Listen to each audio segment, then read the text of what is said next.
Hello everyone and welcome back to Sharkcast. I'm your host, Addison. I hope you all are doing a wonderful day.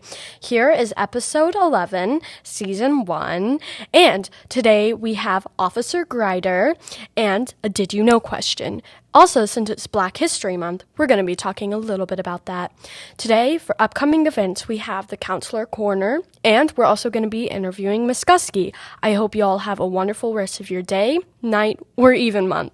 Bye. Have a great day, night, or month.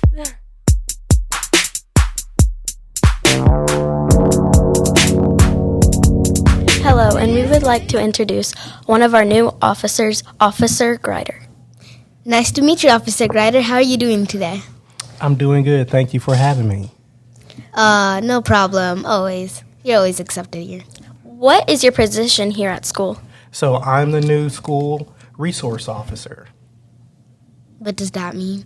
So what I do is I just make sure that the school is safe. I also want to make sure that it's safe for the students, the staff, and the families that come in to Sandersville Elementary School. So I want to make sure that it's safe for everybody whenever they're here on the school campus. What did you do before you were an officer? That's a good question. So I was with the Lexington Police Department for 23 years. So I rode the police motorcycle for 15 of those years. And I was in charge of the traffic section. So when it came to anything that deals with cars, I was one of the supervisors. That's really cool. Polices are really cool. Have you ever, stopped a bank robbery or something? Well, I never stopped one on my own. It's very dangerous. So you always got to think about safety and your teammates. And so even as police officers, you have teammates, and those are what we call your beat partners. And so you and your beat partner will try to stop robbers, but most of the time the robberies have already started or has finished by the time that the police department has been notified. So it's really hard to stop robberies. The best way to do, or the best way to stop that stuff, is to prepare and to get people knowledgeable about how to stop that stuff. Nice. Please tell us about your family. Yeah, so I have two kids that go here. Jasmine, she's in the 4th grade, and Janae, she's in the 2nd grade. Hello, Jasmine and Janae. I'm sure that they're probably smiling whenever they hear this. Then I have a 19-year-old. She goes to college in Tennessee, and I have a 17-year-old, or a 16-year-old who will be 17, and she goes to Bryan Station. Do you have any pets? I do. I have one miniature schnauzer. He's gray, and his name is Rocky. And I think he's almost 12 years old. I'm sorry, what's a miniature schnauzer? A miniature schnauzer, it's just a small dog. He is about 15 pounds, and he has a Cute. Beard. And I know what those look like. Yeah. Oh my gosh, Yeah. I love those. They're like the cutest things. I love dogs. yeah, he's awesome. What are some of your hobbies? Well, I like to read. I'm going back to school, so it's never too late to go back to school or to keep learning. I believe that education is really, really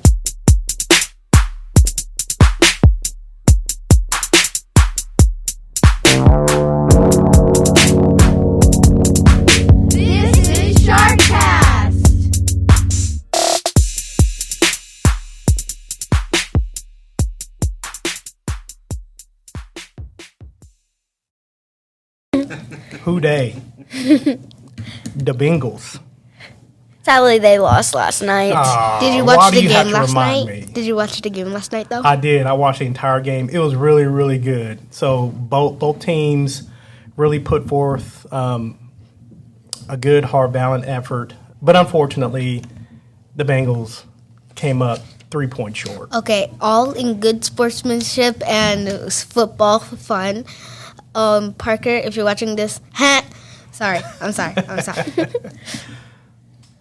Love you, Parker. You're the best. What is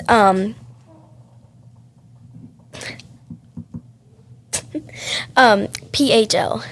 D. Oh, that's the D. PhD.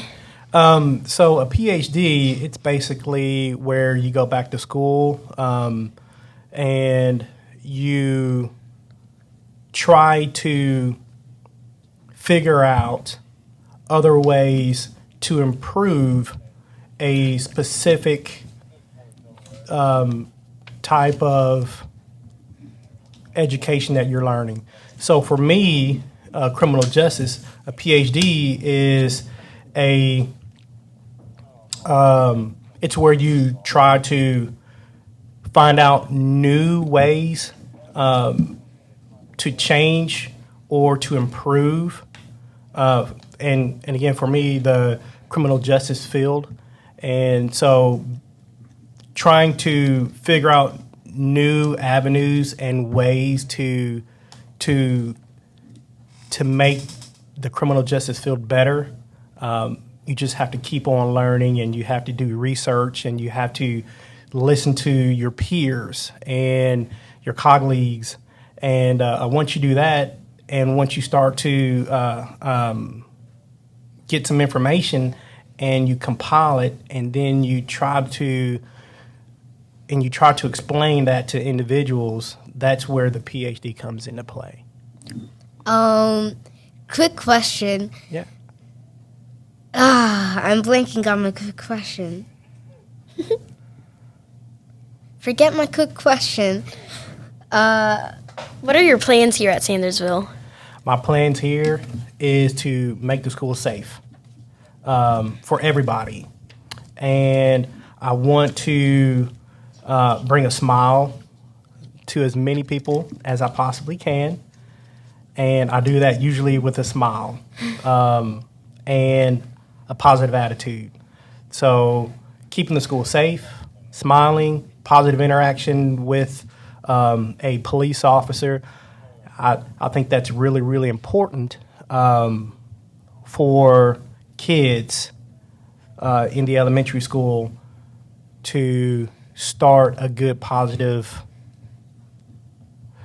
relationship and to build as you get older. Sorry, but anything else would you like to say anything else to our audience before we have to go? Yeah, I just wanted to say thank you all for welcoming me to Sandersville. Tell them to subscribe. Huh? Tell them to subscribe. Subscribe. Oh, and to subscribe. Yes. I need for you I to agree. subscribe, everybody. So, Yes. right? Yes. All right. Anything else? Thank you for telling us about yourself. Yeah. Welcome to Sandersville. You're a nice guy. Thank you.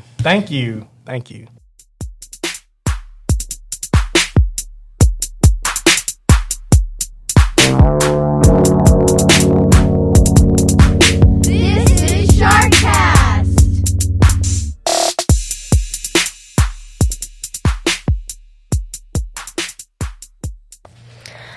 Black History Month is an annual celebration of achievements by African Americans and a time for recognizing their central role in U.S. history, also known as African American History Month. Noted historian Carter G. Woodson and other prominent African Americans helped make this celebration possible. Since 1976, every U.S. president has officially designated the month of February as Black History Month.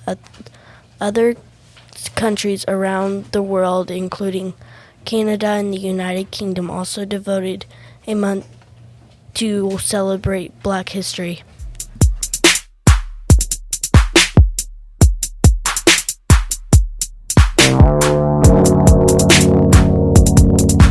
This is Sharkcast.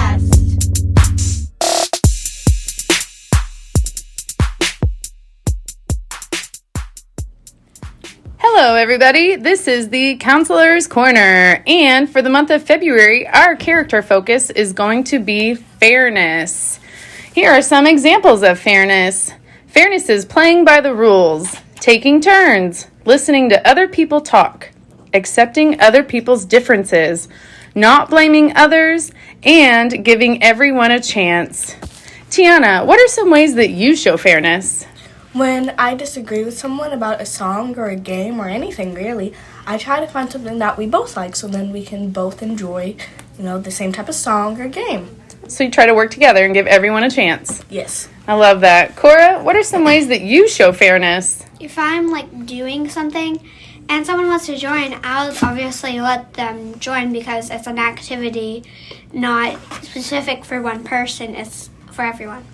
So you also want to try to include everybody. I love that. And Jade, what about you? What are some ways that you would show fairness? If me and somebody can't agree on what to do, we can just set a timer and do what they want to do for 10 minutes and then what I want to do for 10 minutes. So you each get a chance.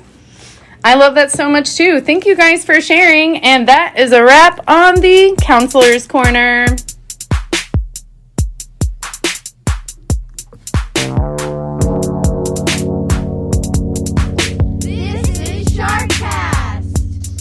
Hello and welcome back to Sharkcast. My name is Addison. I will be your host.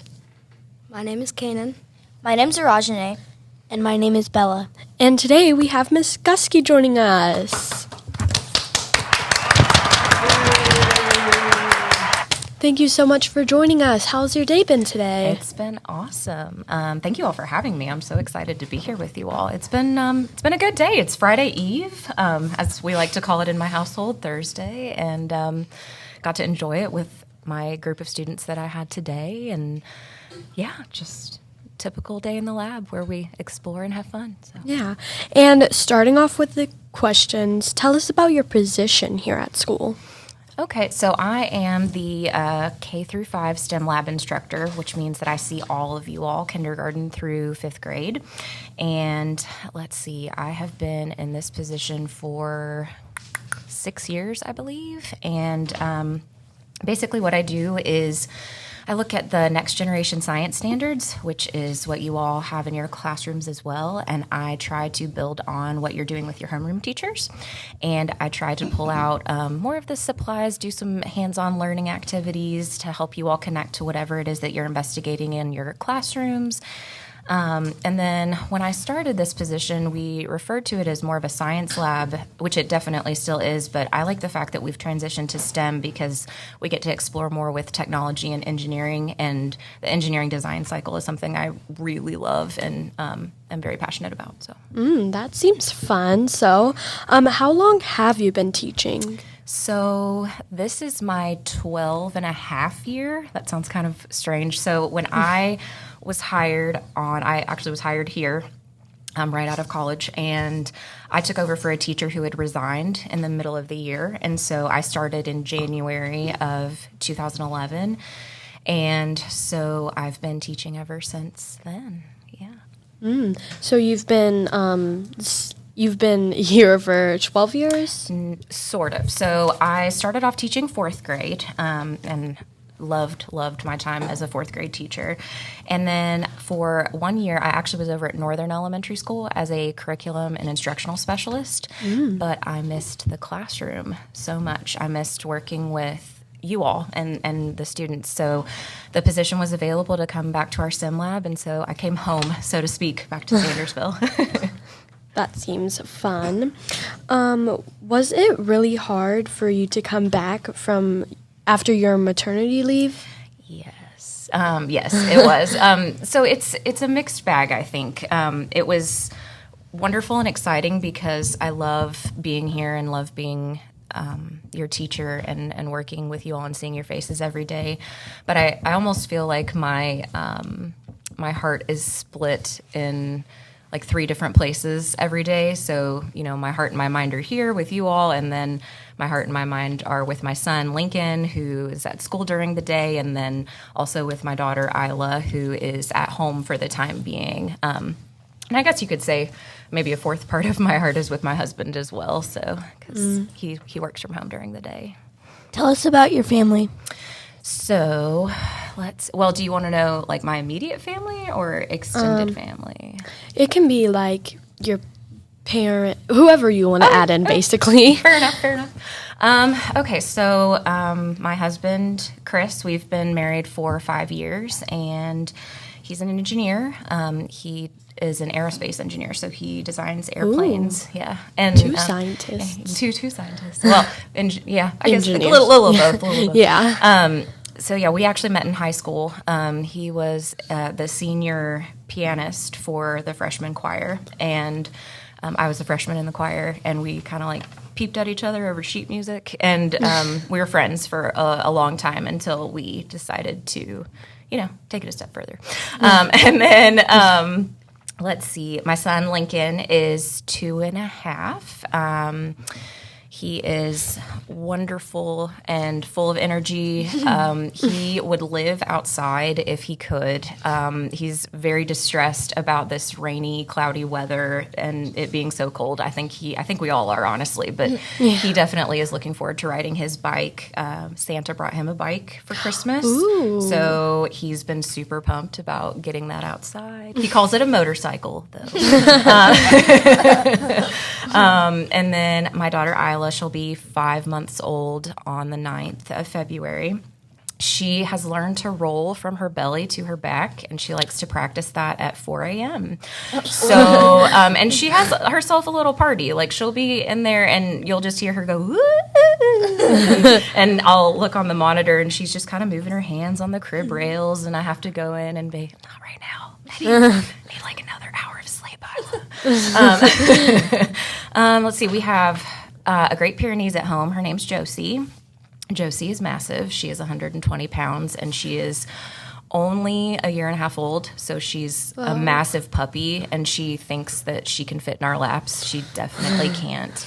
And we have a cat named City, and I've talked to you all about City in the lab. Obsidian is her name, but we call her City, and City is very mischievous, likes to get into city shenanigans in our household. So let's see. I have a sister. I'm the oldest in my family, so I have a younger sister named Tori, and she has a son named Colton. So Colton is my nephew, and Colton is 9 months old, so not too much older than Isla. And then my mom and dad actually live in Versailles, so they live close by. And my dad is an engineer as well. He's a mechanical engineer, and he worked for Crown Manufacturing for many years until he retired recently. So. Oh, a lot of engineers. Yes, lots of engineers. Does your dog eat a lot?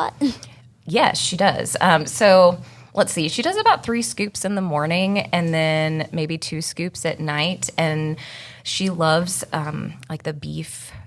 They're called bully sticks, which I don't understand the phrase. But she loves those, and she'll chomp on those for a while. And we give her treats for like brushing her teeth, like dental treats. And and then lots of water refills in our household. So. What is it like having to teach every kid in the school? Oh my goodness. It's wild. So I love it. I mean, it's amazing.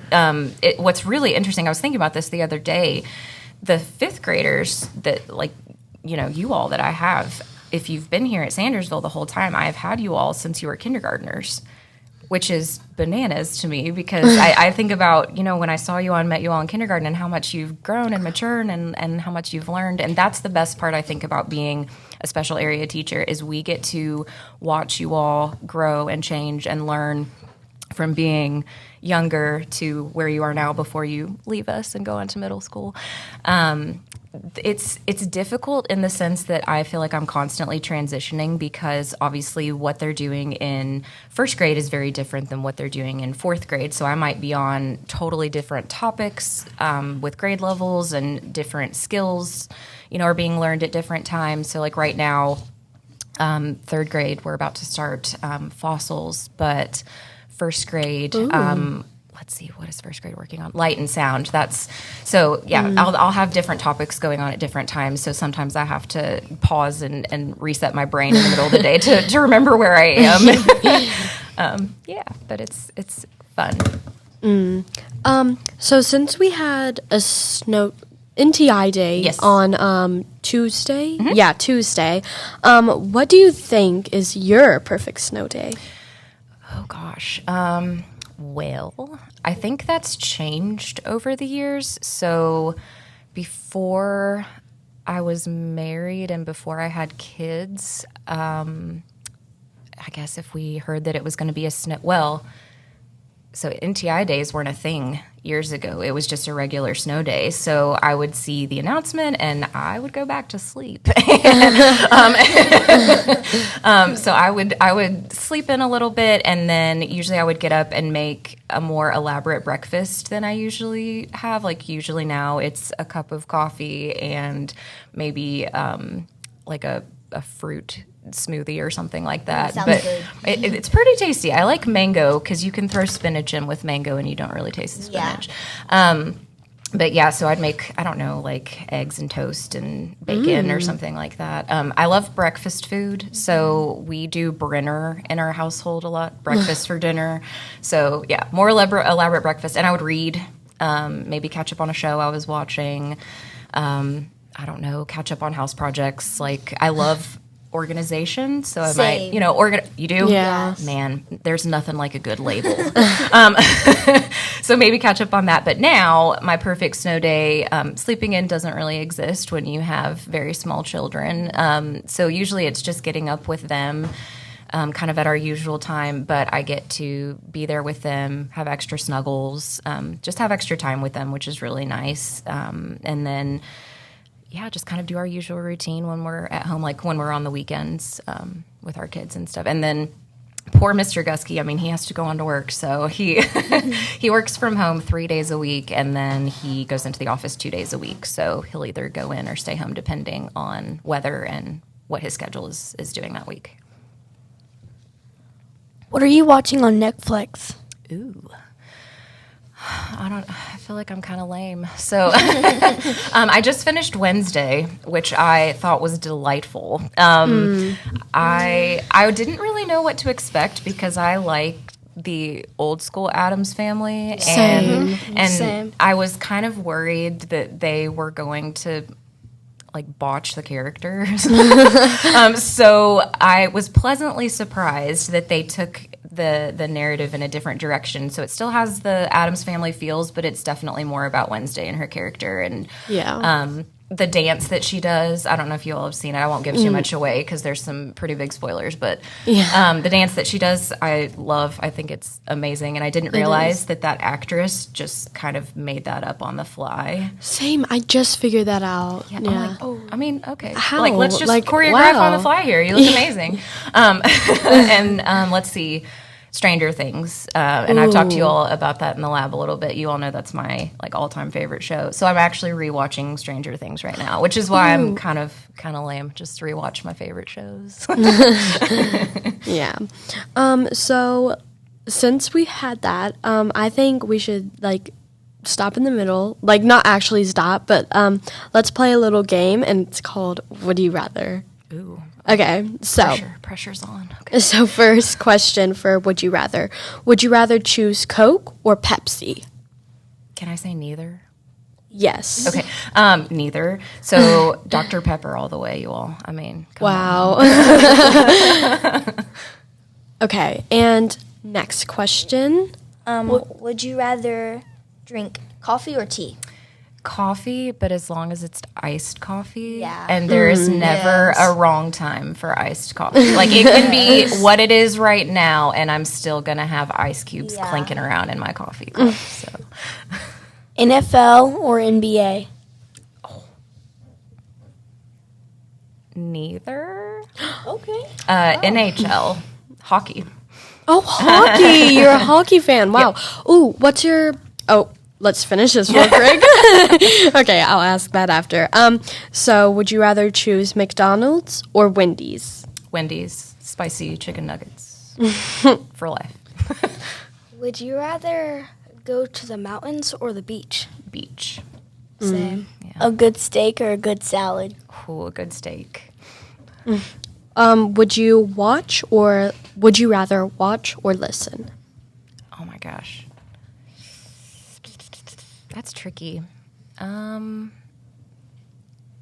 my gosh. I'd say listen. Because I do. I listen to podcasts on my way to work, and I don't know. I think you learn a lot from the inflection in people's voices, and we listen to learn. I think it's important to, know when to listen and take in from other people. So I'd probably say that one. Are you a morning person or a night person? Oh my gosh. Okay. So, years ago, before I had children, night person all the way, night owl, like could not go to sleep until midnight, because that's when, so like from 10 p.m. to midnight was when I was the most creative. That's when I would come up with these awesome ideas for my classroom and see, yes. And my husband is still very much a night owl.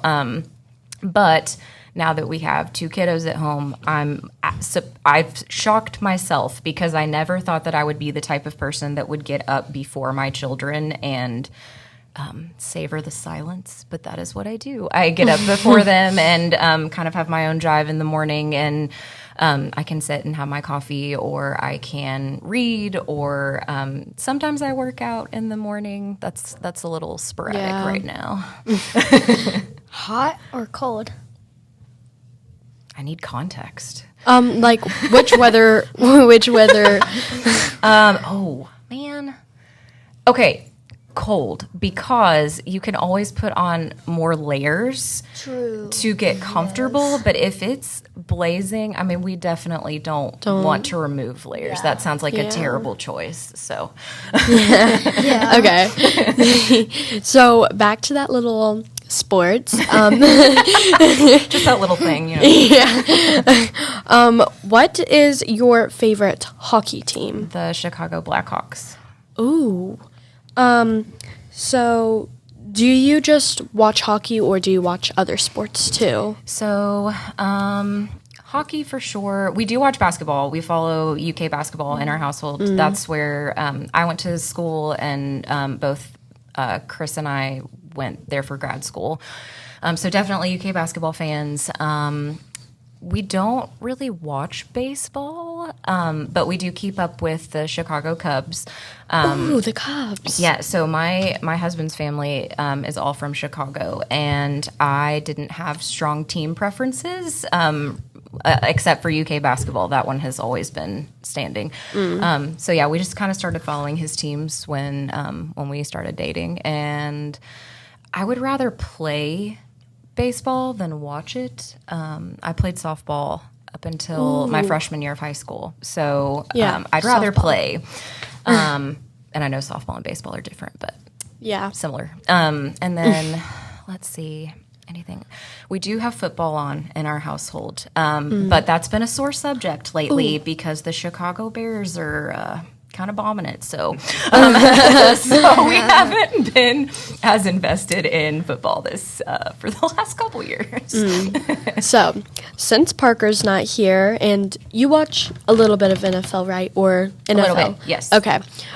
Which NFL team would you pick? For what? Just like, what's your favorite NFL team? Honestly, I do not have one. I mean, again, like if the Bears are on, we'll tune in. That would be my husband's team, but I'm not a huge football fan. So yeah, I don't have strong leanings one way or the other. I am super pumped about Super Bowl halftime shows though. So I do enjoy those. What is your favorite place to eat out? Ooh. I have several. So I really love Bella Notte here in Lexington. I worked at Bella Notte when I was in college. That is part of how I paid for college was waiting tables there. And the owner is a wonderful human being, and the food is amazing. The chef actually trained at a really prestigious restaurant in California before he moved here.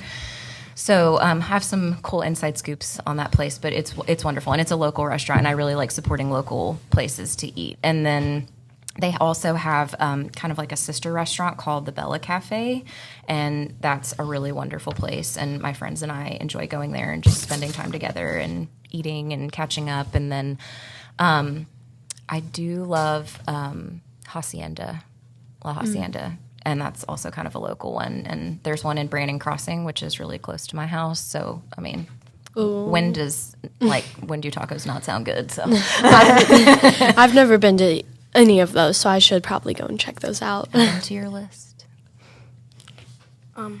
Are you reading any books? Yes. So right now, I would like to read more. I actually set kind of an interesting goal for myself. So, there's New Year's and everybody kind of sets, goals or things that they want to work towards in the new year. And I have, I guess you would call it like a trunk that opens in my room, and it is filled with books that I have wanted to read. And so I finally looked at that over winter break, and I said, you know what? My goal this year is to read every book that is in this trunk. That's what I want to do. I'm not going to say, I honestly don't know the number because there's so many in there that I didn't count them. But I picked my first one out 2 weeks ago, and it's called The Guest List by Lucy Foley. Oh, I've heard of that. Yep, it's a mystery and involves a wedding and some crime that happens at a wedding. And then I read every night to my son, Lincoln. He loves books. So, hold on, what did we read last night? We read Pete the Cat and the Perfect Pizza Party. We read The Grumpy Monkey, and we read Don't Let the Pigeon Stay Up Late by Mo Willems. He loves the pigeon. So, okay. What is your favorite part of teaching? oh my gosh, there's too many to name. Well, relationships with you all, with my students, our students. I love when we're just totally invested in something and we're investigating and learning together, and then I see like the light bulb moment, so to speak, which is where I can see it in your faces, like you've made a connection or something has clicked and you're excited and you want to learn more about it. I love when you all come to the lab and you're telling me about things that you've investigated on your own, maybe something you found. So yeah, I think relationships are my favorite part. I enjoy getting to know you all. I don't feel like I get enough time with you all since it's every 6 days for 55 minutes. So I enjoy the time when I can connect with you and learn about you all. And then those moments where you've learned something new and I can, I don't know, be excited that I played a small part in that. Why did you want to be a science teacher? Let's see. Well, I've wanted to be a teacher, honestly, for as long as I can remember. I was the kid in 2nd grade who would ask my teacher for extra worksheets over the summer so that I could play school with my stuffed animals, and I would usually force my younger sister into being a student. That's what I did. Those younger sisters, man, they have it a little rough, I think. So, yeah, I mean, as long as I can remember, I've wanted to be a teacher. And so I'll tell kind of an interesting story, and this is what kind of solidified it for me. In 4th grade, I had a teacher. I had a really hard time with math. I struggled with math a lot in school, and my teacher got really frustrated with me one day and definitely said something that stuck with me. She was like, I guess you're just math stupid. because I couldn't figure out fractions, which fractions are tricky, okay? And it stuck with me for a really long time, and it wasn't until I had an 8th grade teacher, she gave up her lunch periods to work with me in math for the entire school year. Nice. And yeah, she was amazing. Her name was Miss Lane, and she just really encouraged me and helped me get past that mental block that had kind of just gotten in my head. And that's so my why, so to speak, is I never want any of you all or any student in our building to feel like I felt in that moment when my 4th grade teacher said that to me. And then just, I'm passionate about that. I love reading, loved teaching reading when I taught 4th grade. And then for science, I don't know. Science kind of lends itself to everything. It's how our world works. I like asking questions. I'm a curious person, so that lends itself to that. You can always incorporate reading and writing into science, which I try and do. And then, again, the engineering aspect, which I have family members that we've always kind of, invested ourselves in engineering as a family. But I also like the fact that as a female, I can get my girls excited about STEM and hopefully, expose you all to the possibility of different careers that are possible for anybody in the future. I love STEM because we get to do things. Yeah. Yay. That makes me happy. Okay. So sadly, that is all of the questions we have. But is there anything else you would like to share with us, Miss Guskey? I don't think so. This is wonderful. Thank you all for having me and for taking your time to interview me. I mean, you all are amazing. These questions were fantastic. Thanks. Yeah. Thank you. You're welcome. And hold on, I'm supposed to do this right. Please subscribe, you all. Let's get this going. Click that button. I'm surprised you didn't forget because I already forgot. Okay, thank you. Bye. This is Sharkcast. Hello, my name is Alexis. And I'm Ava.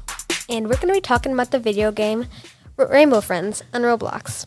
It's about whenever you were a student in a classroom and you end up going to a place called Oddworld, but your bus driver ends up taking a wrong turn and you end up crashing. You wake up in a strange place and there's a voice over the loudspeaker who's telling you the directions. There's 5 main characters: blue, green, orange, purple, and red. Blue is the main character. He has a butt, an eye, and a crown. You can only escape him if you get into a box, you run under a table, or he isn't even near you, and you can just run. But he can sometimes be hard whenever he corners you. That's all I can say about him. And here's Green. He's slow, and he has long arms, and he's very tall. And you could dodge him by either going under his arms, or you could just wait into a vent or a tunnel until he comes away. He's also blind. Yes. So then there's Orange. He's a hungry little maniac dinosaur thing. I have really no idea what he is. But he has a fire trail, because he's really fast, and he's always looking for food. So if you're out of your box or on his trail, he'll be like, "Rawr," and eat you. Now here's Purple. He always hides in the vents. But if you see eyes there, be careful, because he can snatch you. But here's the solution. You could either run from the non-wet parts, or you could just wait until he's gone. Yeah, there's wet parts there. So then we got Red. The person who's telling you, or thing, he's not a person. I'm so bad.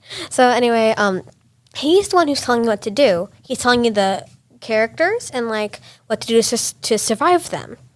At the end, he's there and he's disappointed that you escaped. So that's basically it.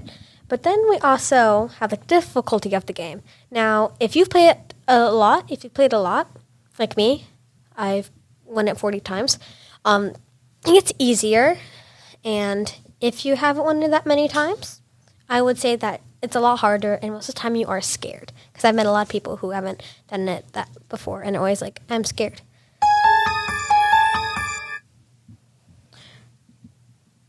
Okay, so even though if you have not won, there is more chances to, because even if you die, you could still revive. Yeah, Robux.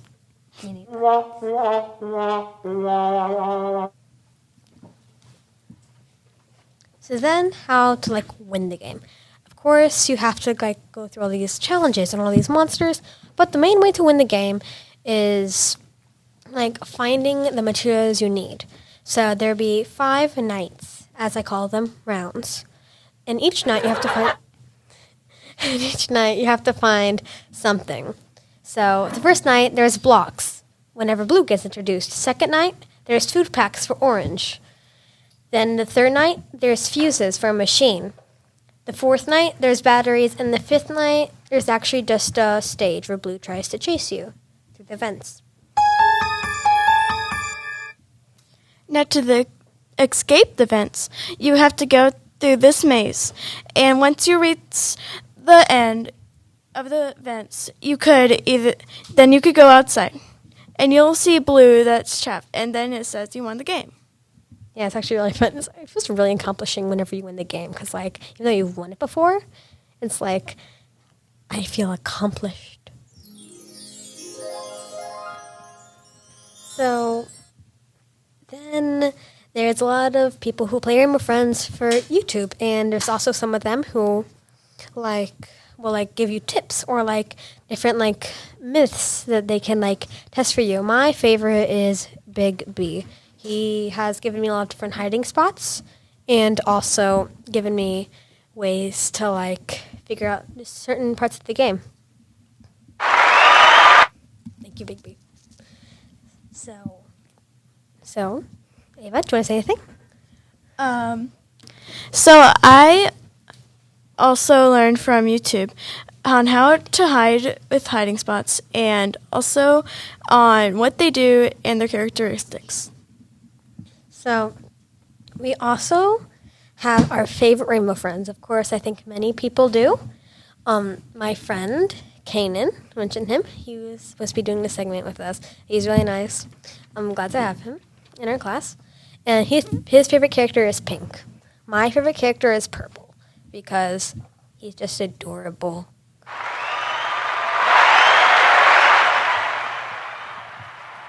Now, my favorite character is Red because he is smart, but it's not that only reason. Because I think he is pretty adorable with his eyes. He kind of looks like a frog, and I like frogs. So I think that's all we can do for today. I hope you kind of enjoyed this segment. Any other things, Ava? You have a great day. Yes. Thanks for joining me.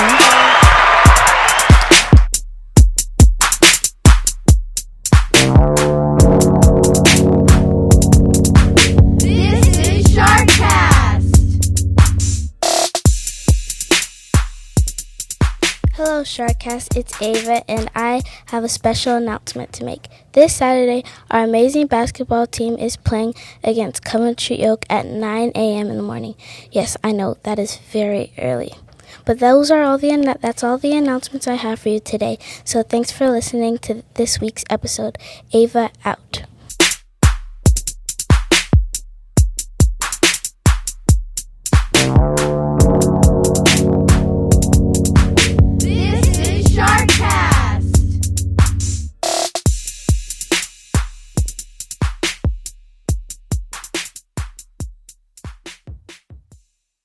This month, we are celebrating Black History Month in our schools.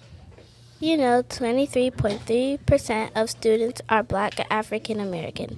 In the summer of 1955, 16-year-old Helen Case, a sophomore at Douglas High School, became the first Black student to integrate in all-white Lafayette High School.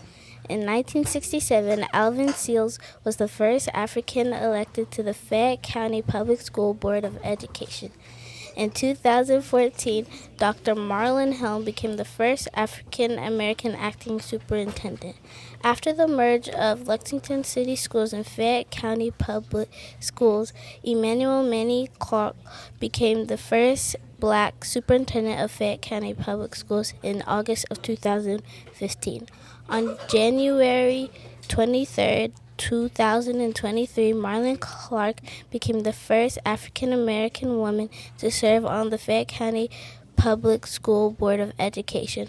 Currently, Fayette County schools have 12 schools and programs named after prominent African-Americans.